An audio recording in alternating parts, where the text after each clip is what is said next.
Once upon a time, there was a sage who lived in a village and was respected by all.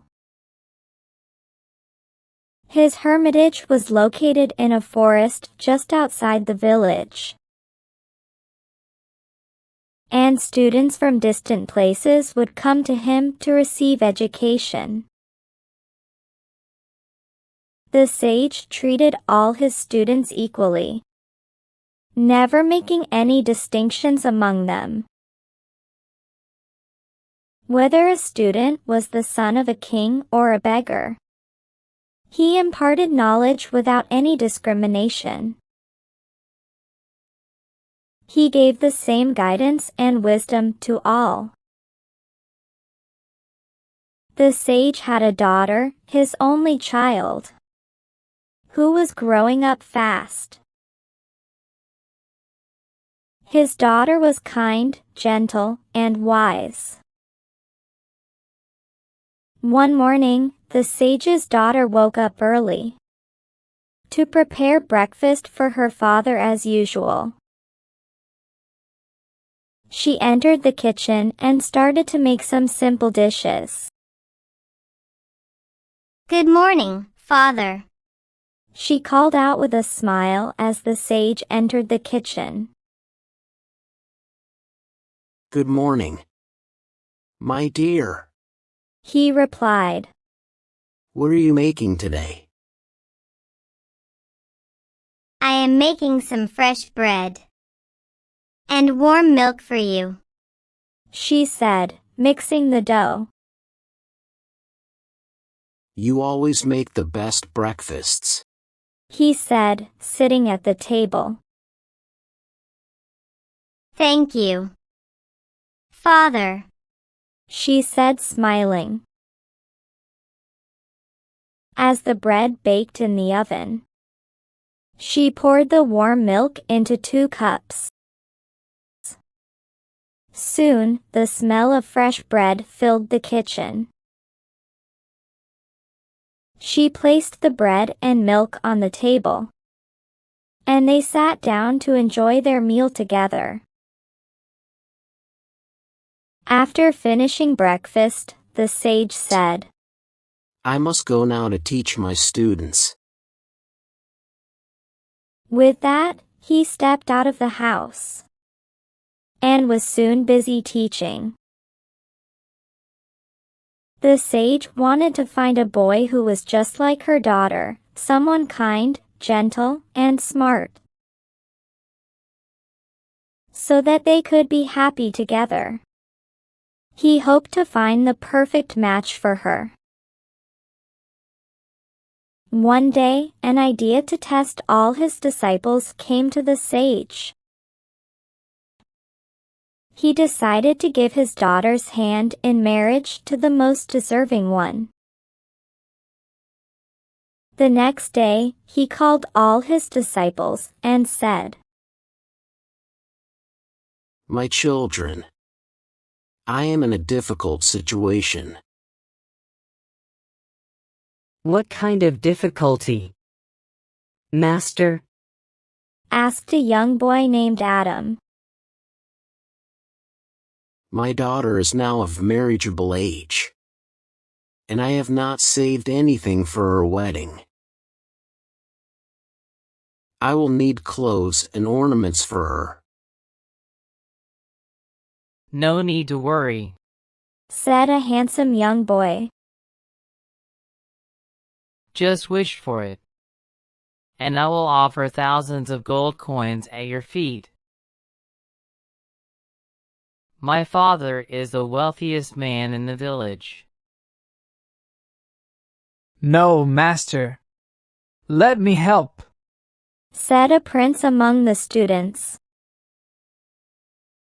"At your command I can bring heaps of diamonds, pearls, gold, and silver at your feet." Many students came forward with their offers according to their capabilities.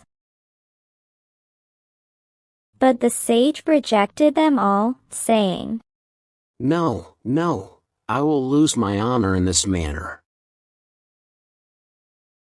people will say that I stooped to begging to marry off my daughter.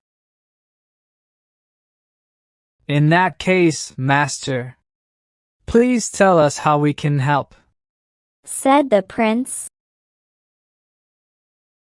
My children, you must do something that serves my purpose, without risking my reputation as your teacher. I suggest that you all commit thefts, and bring the needed items little by little. But remember, no one must know about it. If your right hand is involved in thievery,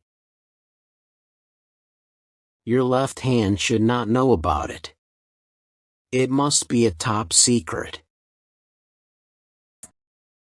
Don't worry, Master, all the disciples said in unison. We will follow your orders.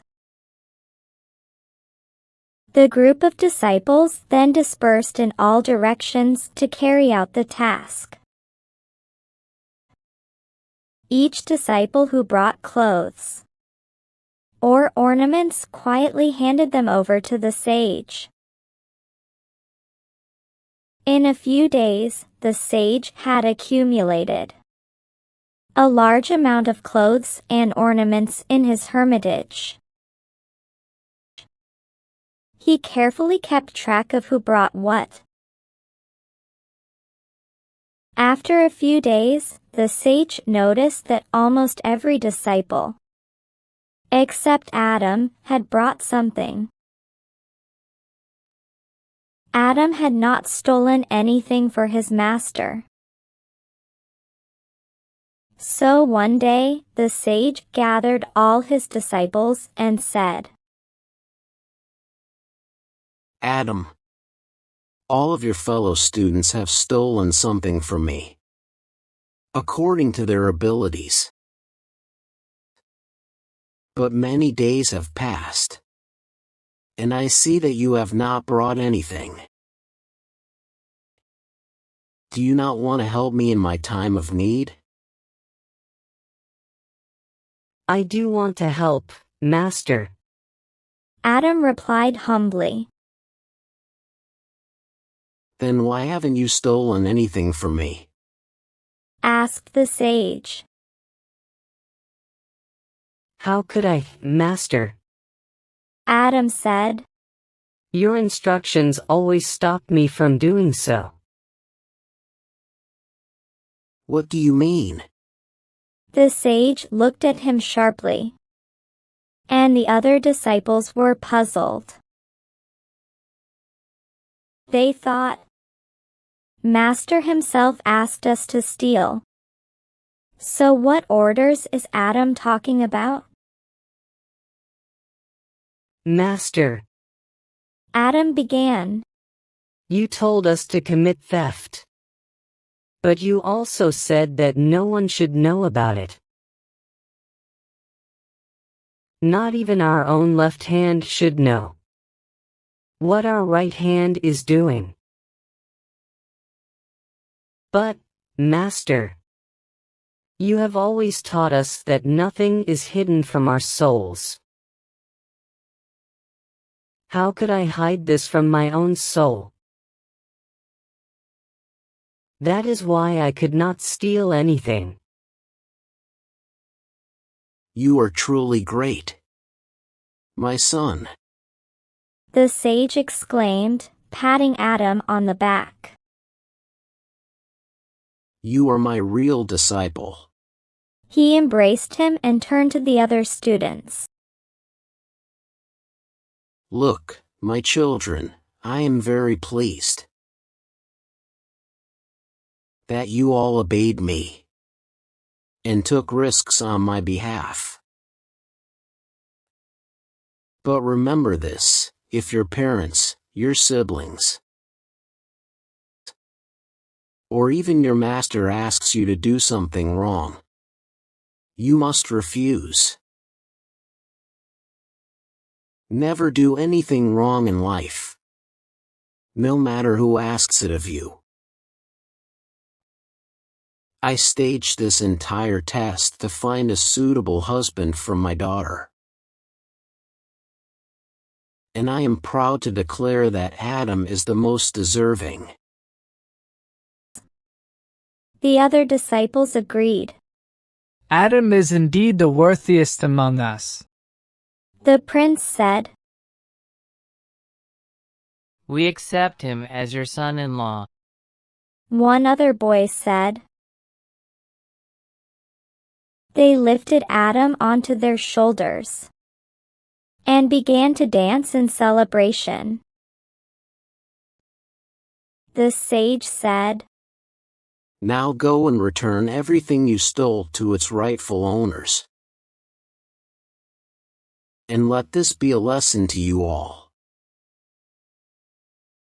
Moral: always follow your conscience and do what is right.